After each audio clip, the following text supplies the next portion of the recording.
It's interesting because they put maintain the world reserve currency in the GOP platform. And him and his Treasury Secretary and his group around him has explicitly said, we want to keep the dollar as a global reserve currency, despite the fact that we want to address the trade balance.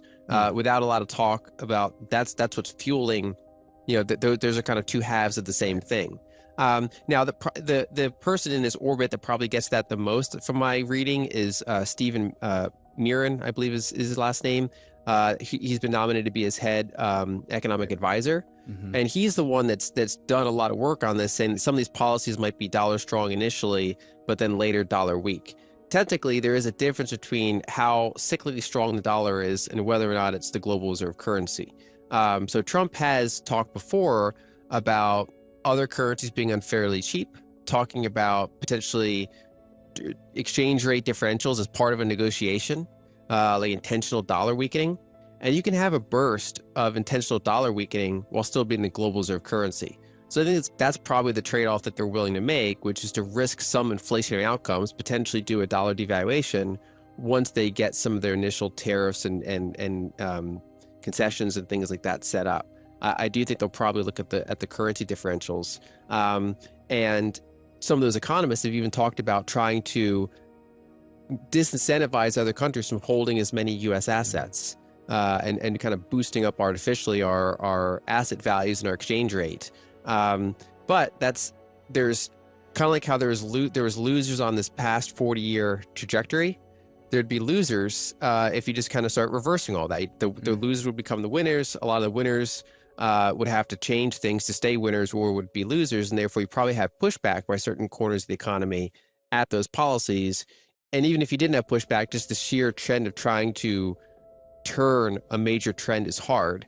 And then especially because a lot of people that want this trend change don't necessarily know some of the trade-offs of why those trends are in place and what some of the sacrifices might have to be done to reverse them. With that approach, the only way to pull that off is to basically approach things like a zero-sum game, to say that there's this board out there and we want a bigger share of the board. And so we can, like the last several decades, ever since the fall of the Soviet Union, we've had kind of the U.S. is kind of, it's a unipolar world. And, there's a lot of kind of international working together. And the downside is that some of these really big imbalances build up. They build up within the Eurozone. And then they've also built up with this U.S. Whole trade deficit situation. Now we're kind of going more toward like every country for themselves, or every block of countries for themselves, more multipolar. And I think that one of their mitigants is basically say, look, there's going to be downsides of our policies, but we're going to try to make as many of those downsides as possible not in the U.S. I think the biggest risk there is that more of them will be in the U.S. than they probably realize. Generally speaking, that's most politicians, the way they do things is they'll promise things and then minimize the downside. So you want to give people tax cuts, but you don't want to emphasize that this might result in a bigger deficit, for example. You might want to do XYZ, but not necessarily want to admit that ABC is kind of a cost of getting XYZ. So I think that's probably what we're seeing here, which is they want a lot of things and some of those things potentially conflict. Right. So it's been fairly strong. It's been in a strong cycle for about 10 years. Really, in the 50 plus years of being this kind of floating exchange rate, post Bretton Woods environment, there's really been like only 3 major dollar cycles. So they did really strong into the 80s, and they did the Plazo Accord. Then they got really strong into the late 90s, and then that had a big weakening. And then we've really been strong ever since 2014 or so. So we're about a decade into a fairly strong band of the dollar. Now there's weakening years like 2017. There's really strong dollar years like 2022. But a lot of that is in the context of being on the kind of the higher side of that strong dollar cycle. And I think there's a couple different factors for that. One is these ebbs and flows generally happen because of quantitative easing, interest rate differentials, the strength of the economy. And I think what we're seeing in recent years is a lot of own goals in those other currency environments. So Canada, for example, not wanting to build some of its like energy infrastructure out for environmental reasons. And if you look at their GDP per capita compared to the US per capita over the past decade, it's not even close. They've had basically no growth, and we've had pretty good amount of growth.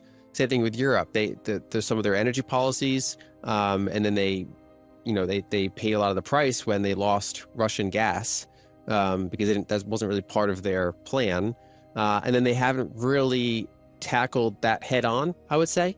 And then China has also purposely trying to deflate a property bubble, which is noble.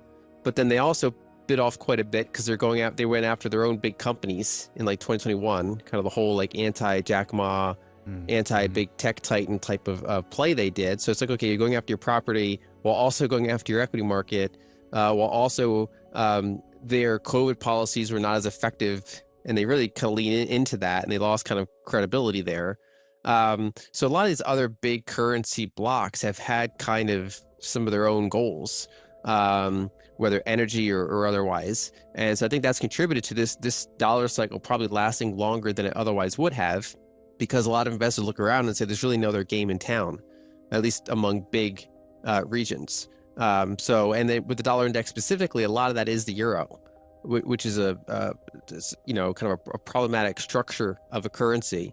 And then the dollar's had a big kind of post-election surge, and that's partially because, okay, they're expecting potentially looser fiscal policy, which is debatable because of the whole Doge approach, but that's kind of what the market was looking at.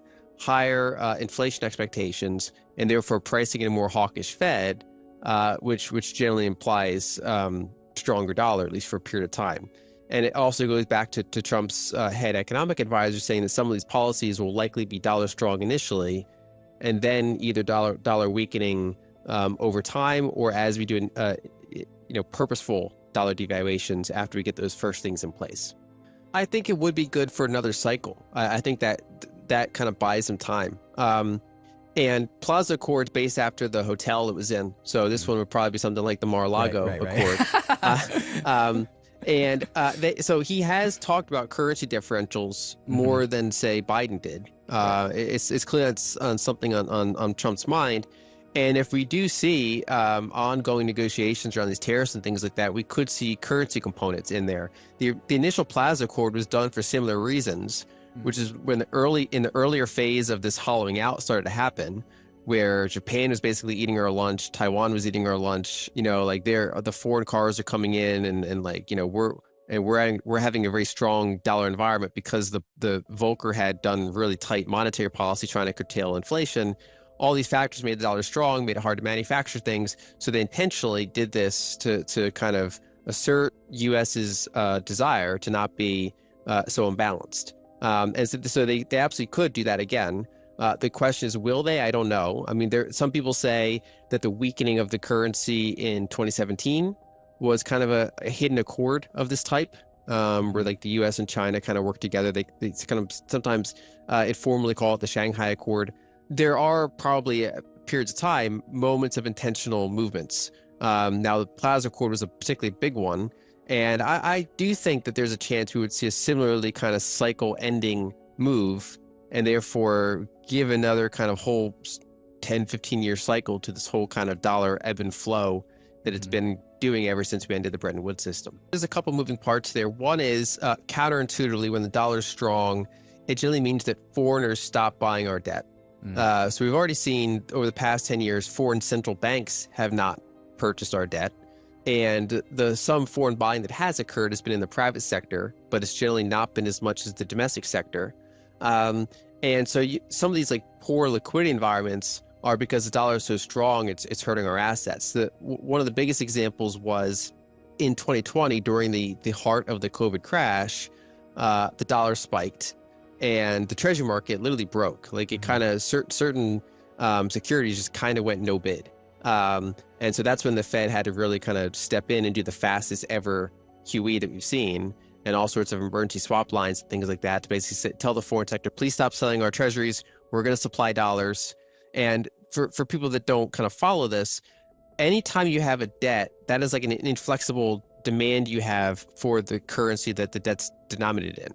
And across the world, there's something like 13 trillion in dollar-denominated debt outside of the U.S., and most of it's not even owed to the U.S. Like an entity in the U.K.